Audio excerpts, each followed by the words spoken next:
querido. Graça e paz. Estamos iniciando mais um Papo na Quarta e louvamos a Deus pela sua vida, pela sua audiência e rogamos que o bondoso Deus abençoe a sua casa.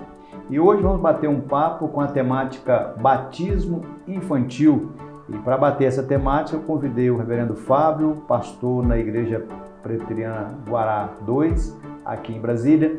Meu pastor, seja bem-vindo novamente ao Papo na Quarta. Já tivemos a oportunidade, o primeiro Papo na Quarta foi com você, que conversamos sobre a importância da Bíblia. Que bom que você ajeitou a agenda para estar conosco. Seja bem-vindo. Dê a sua saudação aí aos nossos irmãos, por gentileza. Ô meu amigo, boa noite e eu quero agradecer pela gentileza do convite, participar aqui pela segunda vez.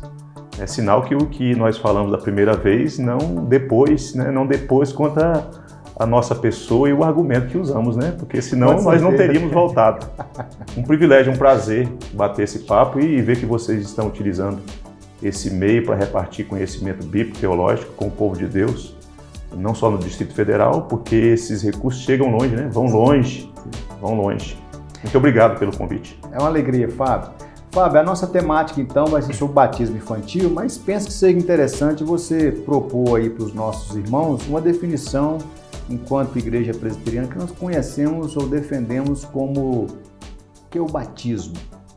Ok. Rapaz, olha só, me permita regredir um pouquinho, porque eu fui evangelizado por presbiteriano na minha infância e depois a conversão, a ruptura com o mundo, quando Deus me chamou, já na idade adulta, aos 23 anos. Aí para voltar para a igreja presbiteriana eu tive bastante dificuldade, primeiro por conta da forma de batismo, né? Ficar um ano na igreja onde o Senhor Deus me alcançou, na idade adulta, e também o batismo infantil era um outro detalhe que criou como que um bloqueio para eu voltar. Então eu fui estudar o assunto, ler e ouvir pessoas, né? E depois de estar com a mente convencida, o coração convencido, eu pude então fazer um regresso para a igreja presbiteriana. Eu definiria o batismo, especialmente pensando na temática que nós estamos tratando aqui, do batismo infantil, eu definiria o batismo como aquela cerimônia por meio da qual nós concedemos aos nossos filhos o sinal da aliança. O batismo, portanto, é o sinal da aliança na nova dispensação. Então, é a cerimônia por meio da qual nós utilizamos a água e, de modo trinitário, em nome do Pai, do Filho e do Espírito Santo, concedemos o sinal da aliança para os nossos filhos, o selo da fé para os nossos filhos. Assim eu defino o batismo nesse prisma, tratando de batismo infantil. Excelente, meu pastor. Dentro da nossa teologia, nós, enquanto igreja presbiteriana, que defendemos o batismo infantil, certamente é do seu conhecimento, do nosso conhecimento, que tem muitas igrejas que não batizam as crianças, mas tem algumas que batizam. Dentre essas igrejas temos a presbiteriana. Você pode citar mais algumas aí pra gente? Rapaz, eu diria que no contexto do evangelicalismo brasileiro, quase que a gente está ilhado, né? Os presbiterianos estão quase que ilhados. Mas tem algumas igrejas que praticam também o batismo infantil, né? A igreja luterana é uma igreja que realiza o batismo infantil. Também é encontrado, ainda que poucas igrejas, né, no nosso contexto do evangelicalismo brasileiro, igrejas anglicanas, algumas poucas são encontradas. Até um certo tempo desse, eu tinha um amigo que era da metodista e ele disse que também a igreja metodista praticava o batismo infantil. Acho que são as principais que eu conheço no contexto brasileiro. Não me lembro de outras, por isso que disse que nós estamos ilhados dentro desse universo do evangelicalismo brasileiro. Ok, meu amigo. Aí dentro dessa nossa temática aí, que são poucas igrejas, inclusive a nossa presbiteriana, quais são, a presbiteriana que defende o batismo infantil, quais são alguns principais argumentos usados por aqueles que são contra o batismo infantil? Perfeito.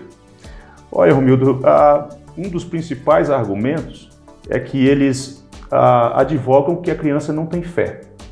Então, o credulismo é uma coisa que eles utilizam para falar, olha, não tem como e não tem por que conceder aos nossos filhos o batismo ou realizar a cerimônia do batismo, porque eles não têm fé. Além do mais, eles argumentam o seguinte, não existe um texto prescritivo, né? As pessoas gostam dessa ideia de ter um texto com muita clareza, né? Por que você tem que fazer? Então, eis aqui o texto prova para referendar a prática. Então, são argumentos que eles usam, né? Além do mais, eu percebo, quando eu fui pesquisar, que uma das situações ou das argumentações que são utilizadas é que geralmente as pessoas, os teólogos, né, igrejas que refutam ou que tentam negar a existência ou a legitimidade do batismo infantil, elas fazem uma dicotomia do ensino pactual e também da ideia de igreja, povo de Deus. Então eles entendem o seguinte, que na antiga dispensação Deus tinha um pacto, com a vinda do Senhor Jesus, Deus tem um outro pacto. E aí eles fazem uma dicotomia. Também são argumentos que eles usam. Por isso que não se deve batizar as crianças, eles vão dizer. Além do mais, eles não conseguem perceber esse elemento linear de que Deus sempre teve uma única igreja. No Antigo Testamento ela é chamada de Israel e no Novo Testamento ela é chamada de o Israel de Deus, que é formada por gentios e judeus. Então, além de falar que a criança não tem fé e, portanto, está impedida de receber o batismo, não tem o texto prova, há essa dicotomia nessas duas verdades que são fundamentais para entender a legitimidade do batismo. A ruptura, a dicotomia da questão pactual e do povo de Deus enquanto igreja. Eles não compreendem, não percebem essa conexão na história do povo de Deus. Meu pastor, dentro dos argumentos usados por aqueles que são contra o batismo infantil, eles acabam pontuando Marcos 16, né? Mas está dizendo o texto aí, quem crê e for batizado será salvo. Aí dentro dessa perspectiva, o batismo infantil salva a criança da condenação eterna? Rapaz, pergunta boa, hein? Pergunta boa. Eu acho que talvez as pessoas tenham um entendimento equivocado sobre isso, né? Nós precisamos entender que o batismo, dentro dessa colocação que você faz, ele não livra ninguém da condenação eterna, né? Nem aquele que é o adulto, digamos, que dentro do prisma da missiologia da igreja, ela na sua dinâmica missiológica, levando o evangelho às nações, às tribos, línguas e povos, e então na pregação Deus habilita essas pessoas a responderem, nem mesmo o batismo livra um adulto. Aliás, não livra ninguém. Quem livra alguém do inferno é o Senhor Jesus e a obra do Senhor Jesus. Então, o batismo, quando nós realizamos o batismo, nós não estamos pensando nessa premissa. Ou, conforme a religião predominante, né, do nosso país, né, o catolicismo, que acha que é preciso batizar para a criança não morrer pagã, né? Não, nós não temos essas crenças, nós não fazemos por conta dessas premissas.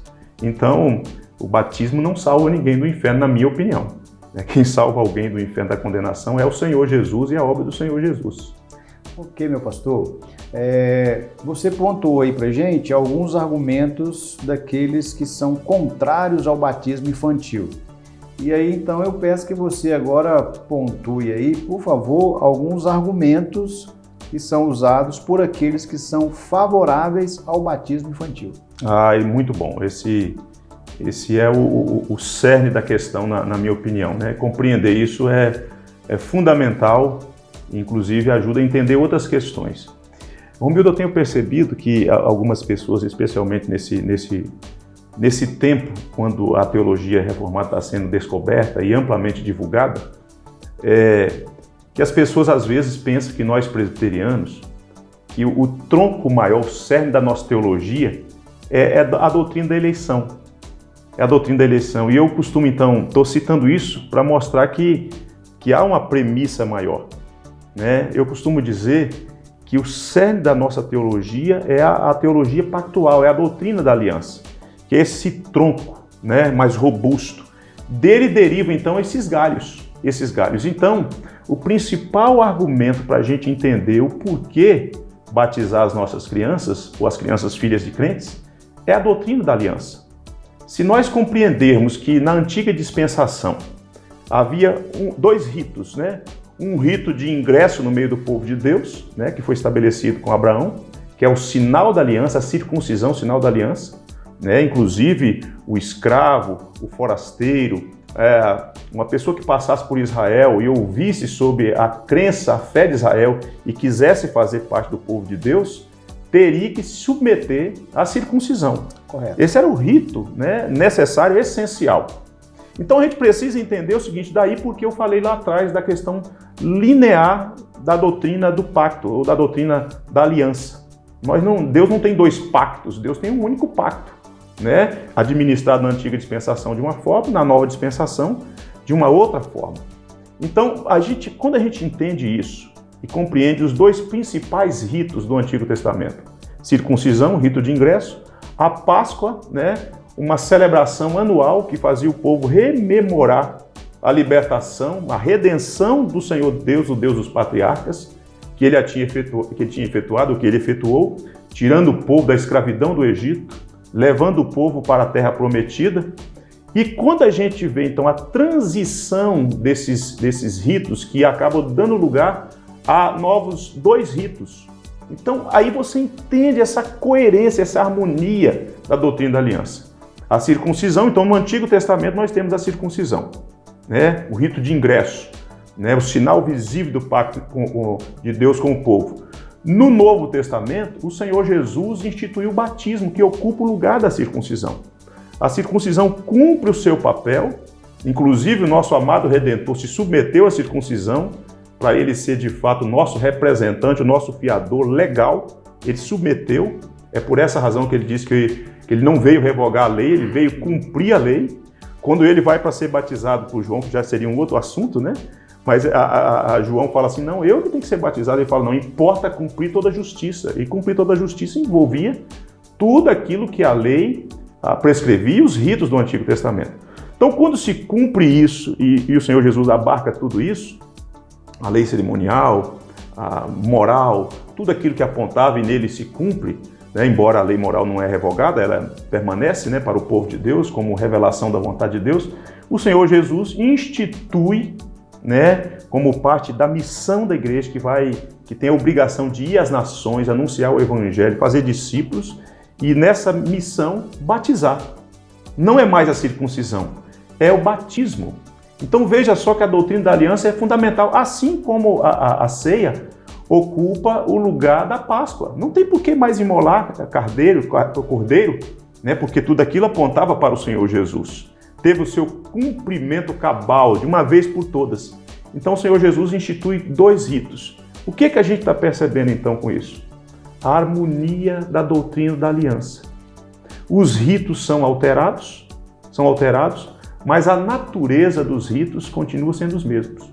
O batismo é para o ingresso da pessoa no meio do povo de Deus, sinal de uma nova identidade. Ora, se lá atrás os filhos eram circuncidados, eles não tinham fé. Quando Deus fez uma aliança com Abraão e quando Isaac nasceu, no 8º dia Isaac foi circuncidado. Ora, Isaac não tinha fé, mas Abraão tinha fé e ele estava então fazendo esse movimento de obediência, confiado na promessa do Deus eterno e imutável, ele circuncida o seu filho, né? E assim ele procede com todos da sua casa. Ele leva em conta a fidelidade de Deus, a imutabilidade de Deus. Ora, se Abraão é um representante, olha, um outro argumento que a gente precisa observar dentro dessa linha. Se Abraão é o pai da fé, que unifica os crentes da antiga dispensação e o da nova dispensação, por que na nova dispensação nós vamos sonegar aos nossos filhos o sinal pactual? De fato, a gente tem que ter honestidade teológica e doutrinária. De fato, na minha opinião, não existe um texto prescritivo no Novo Testamento, mas nem haveria necessidade de ter. Nem haveria necessidade de ter. Até porque isso era algo comum para os judeus. Perfeito. Até porque era algo comum, não precisava de ter agora uma prescrição. Por quê? Porque ele está entendendo essa linear da aliança, né? Os ritos mudam, né? Mas a natureza dos ritos não, o propósito dos ritos não, né? Lá atrás, aqueles crentes, descendentes de Abraão, olhavam para diante. Nós agora olhamos para trás, para as coisas que já aconteceram, mas nós percebemos a legitimidade. E Romildo, me permita dizer o seguinte, me parece que toda e qualquer ilustração que a gente utiliza, ou pretende utilizar para explicar alguma coisa espiritual, né, aquelas coisas sublimes, às vezes é muito pobre diante da riqueza e da sublimidade do conhecimento dessas verdades, especialmente da doutrina da aliança, né? Que é algo tão alentador, é maravilhoso, é maravilhoso. Mas eu cito, embora seja pobre, mas mesmo assim eu me aventuro. Os nossos filhos nascem, eu tenho 3 filhos, tenho uma filha e 2 filhos, né? 2 filhos. E os meus filhos nasceram em solo brasileiro. E quando é que os meus filhos se tornam cidadãos legítimos brasileiros? Aí a pergunta, a resposta, né? Você que está me acompanhando, a resposta é quando eles são registrados. A gente vai no cartório e registra os filhos. Nasceu no dia tal, na hora tal, na maternidade B, C, não sei o que, né, e tal, na hora tal. E aí a gente dá o nome do menino, o nome da mãe e tal, essa coisa toda. E aí sim ele se torna cidadão brasileiro legítimo. Antes disso ele não é. Agora, por que nós vamos sonegar aos nossos filhos o sinal do pacto, da aliança de Deus conosco? Sendo que a gente está entendendo que a aliança, o pacto é único, o povo de Deus é único. Deus só tem uma igreja. Deus nunca teve 2 igrejas, 2 povos. Ele tem um único povo. Então, como que eu vou sonegar o meu filho esse bem espiritual? Como é que eu vou dizer que o meu filho é de Deus ou não?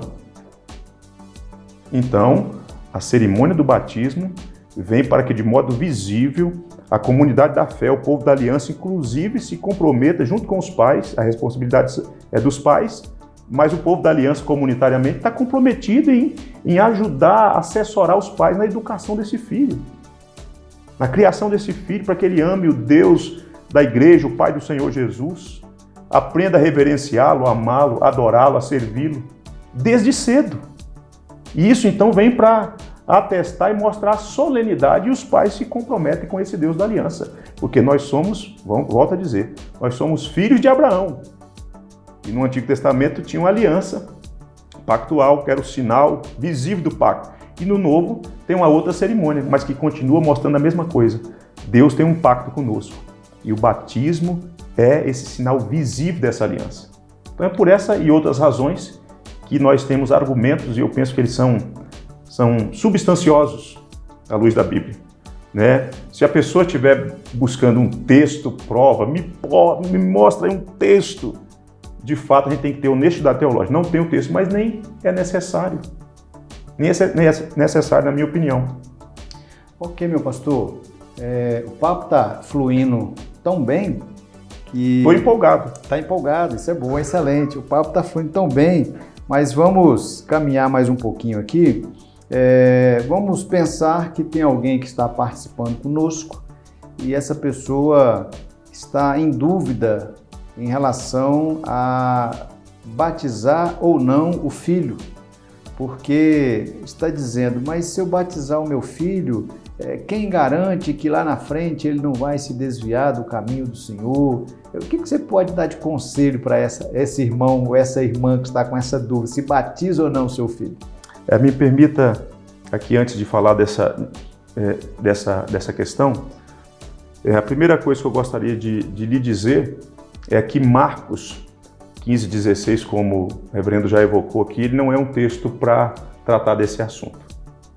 Porque nós poderíamos utilizar esse texto, né, e fazer uma argumentação inversa. Aliás, eu fiz isso recentemente com os pais que estiveram comigo, e eles ali na conversa, eles honestamente queriam entender. E eles trouxeram, como a maioria fazem, esse texto. Mas pastor, em Marcos está dizendo, ide por todo mundo, pregar o evangelho a toda criatura. Quem crê e for batizado será salvo. Então me parece que esse texto é um texto que refuta essa ideia do batismo infantil. E aí, sem delongar, eu falei assim, e se nós colocássemos da seguinte forma, já que a criança não crê, então esse texto é o texto para dizer que ela não pode ser batizada porque ela não crê. Então, consequentemente, se não crê, ela está condenada. Então, aí um cristão sensato, ele vai falar, não, aí não, né? Quem quer admitir que o seu bebê recém-nascido, sua criança, né, está condenado, está indo para o inferno, vai ser lançado no inferno? Então esse texto, a primeira coisa, esse texto não serve para refutar. Esse texto não está ensinando isso. Ele está mostrando que na dinâmica da missiologia, do trabalho da igreja, né, ao evangelho, é necessário que o Evangelho reivindique fé de quem está ouvindo o Evangelho. E os pais que têm filhos, automaticamente, entendendo a doutrina da aliança, vão batizar os seus filhos. Mas o que eu diria, então, para o pai? Você vai batizar o seu filho, não é porque isso está garantindo, né, para a vida toda, né, no sentido de que isso assegurou que ele está salvo, então, em que ele não terá responsabilidade em algum tempo de verbalizar sua fé. Esse compromisso que você faz por ocasião da infância do seu filho na instrução, você o faz com o coração cheio de temor e de confiança na promessa do Deus bendito. Aliás, nós não temos como assegurar nada no que diz respeito à permanência dos nossos filhos. A gente tem responsabilidade de educar, de orar, de instruir, mas quem vai fazer com que os nossos filhos respondam o chamado do Evangelho efetivamente em algum momento da existência é o próprio Deus. Então, eu diria o seguinte, você, ao batizar o seu filho, você faz por fé. Abraão, tudo que Abraão fez, ele fez por fé. Ele fez por fé. Ele confiou em Deus e foi obediente ao Senhor Deus. E como filhos de Abraão, nós devemos seguir esse mesmo caminho, por fé. E Deus, que é um Deus benevolente, que leva em consideração também essa nossa disposição, mas sobretudo, né, essa nossa confiança nele, Deus haverá de fazer com que o Evangelho triunfe. Vença as disposições dos nossos filhos, fazendo com que eles sejam habilitados pelo Espírito a responder o chamado do Evangelho. E é maravilhoso quando chega num determinado momento que a gente vê os filhos de crentes, adolescentes ou na transição para a idade adulta, indo lá à frente e falando, como que dizendo, é isso mesmo que papai fez quando eu era um bebê, é nesse Deus, nesse Redentor que eu creio, e é a Ele que eu quero servir. Isso é maravilhoso, isso é maravilhoso. Então, meu conselho para você é, procure o seu pastor, converse com ele, vá em busca de literatura. Eu estava aqui falando com o Romildo, que recentemente, me permita falar isso rapidinho, quando eu cheguei na igreja do Guará, tinha um casal que tinha se achegado, de uma igreja irmã, né, conservadora, pentecostal, clássica, Assembleia de Deus. E esse casal estava decidido a não batizar as crianças. E eu pedi à irmã, que era professora, formada em letras, inglês e português, eu falei assim, a senhora poderia ler um texto, um artigo que eu escrevi para um mestrado lá no Andrew Jumper? E ela topou, e eu falei assim, tem 2 motivos.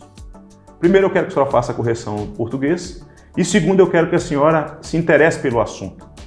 E ela, quando terminou de ler, juntamente com seu marido, ela foi lendo e compartilhando com o marido, eles estavam convencidos de que deveriam batizar as suas meninas, e assim nós batizamos as meninas delas, desse casal. Foi um momento muito precioso. E a partir disso eu peguei então o artigo e transformei nesse pequeno livro, né, para algumas pessoas que talvez tenham dúvidas. Por que batizamos nossas crianças? Uma resposta bíblica e teológica sobre a doutrina do pedobatismo. Ele não é um livro que visa dirimir todas as dúvidas, mas algumas serão certamente vencidas. Nós fizemos uma tiragem de 2.000 exemplares, hoje eu devo ter lá talvez uns 80 ainda. Então, assim, as pessoas ficaram interessadas, né? Não sei o que estavam fazendo com o livro, né? Mas saiu. Ok, Fábio. O papo fluiu tão bem aí que chegamos ao final da nosso papo na quarta. A minha gratidão a você por ter aceito o convite, que Deus continue abençoando você, sua casa, sua igreja. E permitindo Deus, a gente vai gravar um outro papo mais à frente, viu? Rapaz. Por favor, dê aí as suas palavras finais para os nossos irmãos. Eu quero desejar que o Deus da Aliança continue abençoando a sua casa, a sua família, como é peculiar da natureza dele fazê-lo. E que você, segundo a assistência da graça de Deus, receba todos os recursos e se aproprie dos meios de Deus para educar sua família e fazer com que, desde a tenridade, seus filhos possam conhecer o Senhor Deus, não só de ouvir falar, mas de uma experiência pessoal, individual, genuína, com esse Redentor, com esse Senhor maravilhoso, que é aquele a quem nós tributamos toda a honra, glória e louvor em Cristo Jesus. Deus abençoe sua vida preciosa. Amém. Querido, Deus te abençoe, que a sua família seja alvo das bênçãos do Pai Celeste e esperamos que o papo de hoje possa contribuir para o seu crescimento espiritual. E tendo a oportunidade, faça uma visita aqui à 4ª Igreja Presbiteriana Taguatinga. Será uma alegria receber você aqui em nossa igreja e, por favor, nos siga aí nas nossas redes sociais, lá no canal do YouTube, no Instagram, no Facebook. Certamente tem muita coisa lá para abençoar a sua vida e a sua casa. Fique na paz de Cristo e até o próximo Papo na Quarta. Tchau, tchau.